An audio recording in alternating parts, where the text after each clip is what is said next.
தேர்தல் ஆணையம் களத்தில் இறங்குவதால் கோட்டையில் பரபரப்பு. சீக்ரெட் அரசாணைகளை ஏறக்கட்டும் முயற்சியில் மு.க.ஸ்டாலின். ஐஏஎஸ் அதிகாரிகளுடன் விடிய விடிய நடத்தப்படும் ரகசிய ஆலோசனை. அமித்ஷா இறக்கிவிடப் போகும் டெல்லி டீமால் உச்சக்கட்ட அதிர்ச்சியில் திமுக அமைச்சர்கள். வணக்கம் நண்பர்களே. 2021 தமிழகத்தில் ஆட்சிக்கு வந்த மு.க.ஸ்டாலின் 5 ஆண்டு கால ஆட்சியை முடித்துவிட்ட நிலையில் இன்னும் ஓரிரு நாட்களில் தமிழ்நாட்டில் 2026 சட்டமன்ற தேர்தல் தேதி அறிவிக்கப்பட இருக்கிறது. இதன் காரணமாகவே கோட்டையில் தற்போது பரபரப்பு தொற்றிக் கொண்டுள்ளது. காரணம், இதுவரை எத்தனையோ டெண்டர்கள் மற்றும் அரசாணைகள் வெளியிடப்பட்டுள்ள நிலையில் அதற்கான கோப்புகளில் ஏகப்பட்ட குளறுபடிகள் செய்திருப்பார்கள். டெண்டரில் ஒரு தொகைக்கு அறிவித்தால் அதில் அமைச்சர்கள் தங்களுக்கு இத்தனை சதவீதம் என்று கமிஷன் வாங்கியிருப்பார்கள். இப்படி அரசாணைகளில் ஏகப்பட்ட குளறுபடிகள் நடந்திருக்கும். ஆனால் தேர்தல் தேதி அறிவிக்கப்பட்டது அனைத்து கண்ட்ரோல் தேர்தல் அதிகாரிகள் கட்டுப்பாட்டுக்கு போய்விடும். அதன் பிறகு எந்த ஒரு அறிவிப்பாக இருந்தாலும் தேர்தல் ஆணையத்திடம் அனுமதி பெற்ற பிறகுதான் தமிழக அரசு அதை அறிவிக்க வேண்டும். தன்னிச்சையாக எந்த ஒரு அரசாணையும் தமிழக அரசால் பிறப்பிக்க முடியாது. அத்தியாவசிய தேவையாக இருக்கும் பட்சத்தில் கூட அதற்கு தமிழக தேர்தல் அதிகாரியிடம் மு.க.ஸ்டாலின் அனுமதி பெற வேண்டும். அந்த அளவுக்கு தேர்தல் நடத்தை விதிகள் அமலுக்கு வந்துவிட்டதால் தமிழக அரசால் எந்த ஒரு உத்தரவையும் பிறப்பிக்க முடியாத நிலை ஏற்படும். அதோடு 5 ஆண்டு காலம் நடைமுறைக்கு கொண்டு வரப்பட்ட அனைத்து அறிவிப்புகள் மற்றும் அரசாணைகள் என எல்லாவற்றையும் ஆட்சி காலம் முடிவதற்குள் அரசாணை பிறப்பிக்க வேண்டிய கட்டாயமும் மு.க.ஸ்டாலினுக்கு உள்ளது.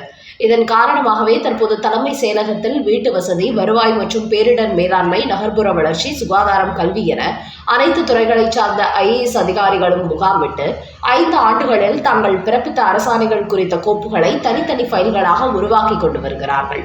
அதோடு நிலுவையில் உள்ள பணிகளுக்கு அரசாணைகள் தயாரிக்கும் வேலைகளும் நடந்து வருகிறது. இதன் காரணமாக ஒவ்வொரு நாளும் 20 முதல் 50 வரை அரசாணைகள் தயாரிக்கப்பட்டு வருகிறது. தேர்தல் தேதி அறிவிக்கப்படுவதற்கு முன்பே இந்த பணிகளை முடித்தாக வேண்டும் என்கிற நெருக்கடி உள்ளதால் அனைத்து இலாக்காக்களைச் சேர்ந்த ஐஏஎஸ் மற்றும் அமைச்சர்கள் தீவிரமாக ஈடுபட்டுள்ளார்கள். முக்கியமாக திமுக போன்ற ஊழல் கட்சிகள் அரசாணைகளில் ஏகப்பட்ட குளறுபடிகள் செய்திருப்பார்கள். தங்களுக்கு சாதகமாக நிறைய திருத்தங்கள் செய்திருப்பார்கள். என்றாலும் இதுபோன்ற விஷயங்களை ஐஏஎஸ் அதிகாரிகள் கடைசி நேரத்தில் கணக்கில் எடுத்துக்கொள்ள மாட்டார்கள். இந்த நிலையில்தான் தேர்தல் ஆணையம் தமிழ்நாட்டுக்குள் இறங்கியதும் மத்திய அமைச்சர் அமித்ஷா ஒரு டெல்லி டீமை களமிறக்கி கோட்டையில் உள்ள அரசாணைகள் அடங்கிய கோப்புகளை சரிபார்க்கும் வேலைகளில் இறக்கிவிடப் போகிறாராம். அதில் எந்தெந்த அமைச்சர்கள் முக்கிய டெண்டர்களை யார் யாரிடத்தில் கொடுத்துள்ளார்கள், அந்த நிறுவனங்களிடமிருந்து எத்தனை சதவீதம் லஞ்சம் பெற்றுள்ளார்கள் என்பது போன்ற விஷயங்களை கண்டறிய உத்தரவிட்டுள்ளாராம். அதோடு குறைவான தொகைக்கு பொருட்களை இறக்குமதி செய்துவிட்டு அரசு கணக்கில் அதிகமான தொகையை வரவு வைத்துள்ளார்களாம். இப்படி திமுக அரசின் ரகசிய ஃபைல்களை டெல்லி டீம் கண்காணிக்க போவதால் மு.க.ஸ்டாலின் கடும் பதற்றம் அடைந்துள்ளாராம். ஏற்கனவே திமுகவின் பல அமைச்சர்களின் ஊழல் ஆதாரங்கள் சிக்கியுள்ள நிலையில் அவர்களிடத்தில் அமலாக்கத்துறையை விசாரணை நடத்தவிடக் கூடாது என்பதற்காகவே பொறுப்பு டிஜிபியை வைத்துக்கொண்டு எஃப்ஐஆர் போட விடாமல் தடுத்து நிறுத்தி வருகிறார் மு.க.ஸ்டாலின். ஆனால் இன்னும் சில தினங்களில் நிரந்தர டிஜிபியும் தமிழ்நாட்டுக்கு நியமிக்கப்பட இருப்பதால் தமிழக அரசின் கட்டுப்பாடு முழுக்க தமிழக தேர்தல் ஆணையத்தின் அதிகாரி கையில் செல்லும் போது புதிய டிஜிபி நியமிக்கப்பட்டு அதிரடியில் இறங்குவார்கள் என்பதும் தெரிய வந்துள்ளது. அதன் காரணமாகவே இதுவரை வெளிச்சத்துக்கு வராமல் இன்னும் என்னென்ன ஊழல்கள் திரைமறைவில் நடந்துள்ளது என்பதை கண்டறியும் விதமாகவே இந்த டெல்லி டீமை கோட்டையில் இறக்கிவிடும் அமித்ஷா புதிய டிஜிபி மூலம் அடுத்தடுத்து பல திமுக புள்ளிகளை தட்டி தூக்குவார் என்பதும் தெரிய வந்துள்ளது. அதன் காரணமாகவே இந்த ஆட்சி முடிந்த பிறகும் கூட திமுகவின் மூலம் அமைச்சர்கள் அடுத்தடுத்த கட்டம் கட்டப்படுவார்கள் என்பது தெரிய வந்துள்ளது.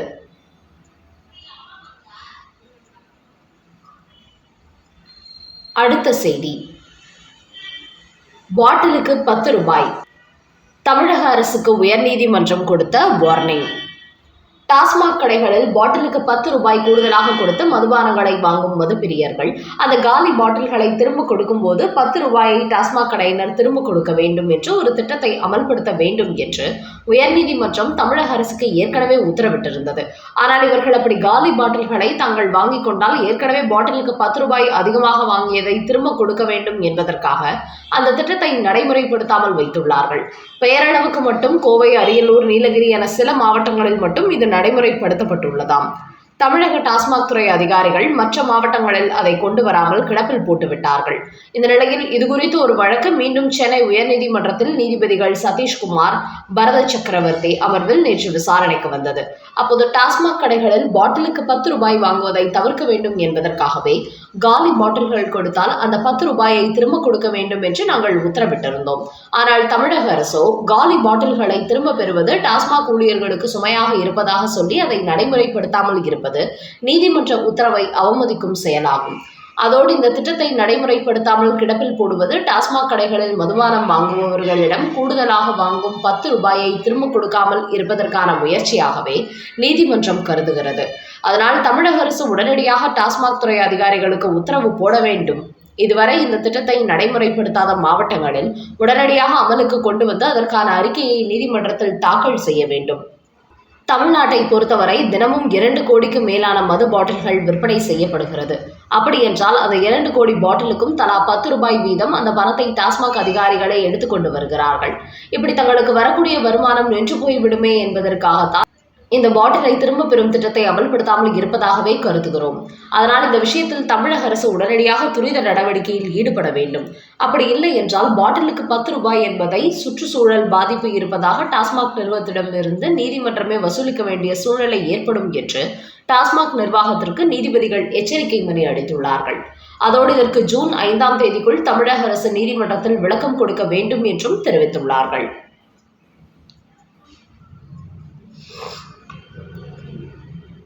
அடுத்த செய்தி.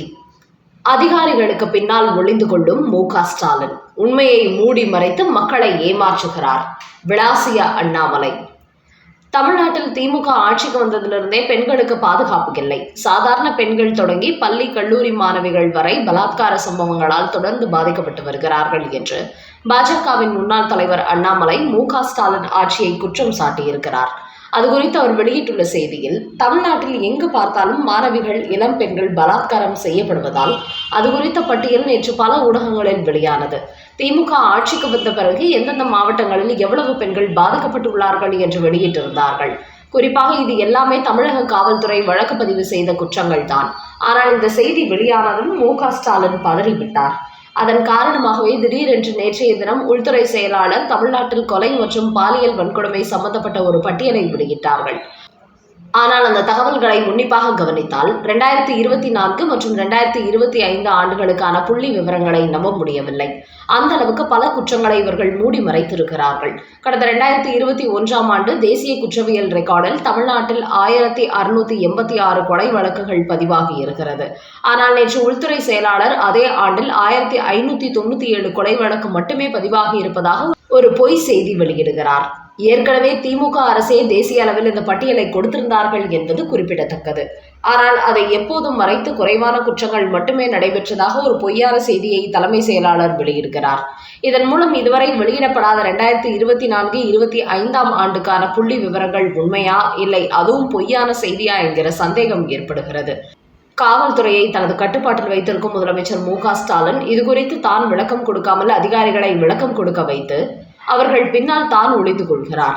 5 ஆண்டு ஆட்சி செய்துவிட்டு ஒரு முதலமைச்சருக்கு தனது ஆட்சி காலத்தில் என்னென்ன குற்றங்கள் நடந்துள்ளது, அதை எப்படி சரி செய்தேன் என்பதை சொல்ல வேண்டிய கடமை உள்ளது.